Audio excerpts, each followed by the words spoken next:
Ndiyo maana mchezaji huyu mwenye umri mdogo mwenye miaka 22 tu ambaye anacheza pale kwenye klabu ya Orlando Pirates, mkongomani huyu anahusishwa kujiunga na wekundu wa Msimbazi kwenda kuongeza nguvu katika eneo la kushambulia. Tunafahamu katika eneo hilo ndani ya kikosi cha wekundu wa Msimbazi Awa kutokea pale Ivory Coast akiwa ni moja ya nyota ambao anacheza katika eneo hilo.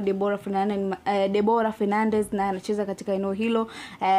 Kwenye namba 10 anaweza kucheza pale Elie Mpanzu, na bila shaka na kutokea pembeni pia anaweza kupita maeneo hayo. Lakini katika kuendelea kutengeneza kikosi uimara ndio maana wapo katika hatua za kutafuta wachezaji wakubwa ili kufika yale malengo ya kuwa miongoni mwa timu tishio barani Afrika. Nyota huyu alishawahi kufundishwa na kocha Faldu pale Afrika ya Kusini, na timu hiyo ikaweza ikashuka daraja, na kocha Faldu akaenda kutimkia kule kwa timu ya Raja Casablanca kule nchini ya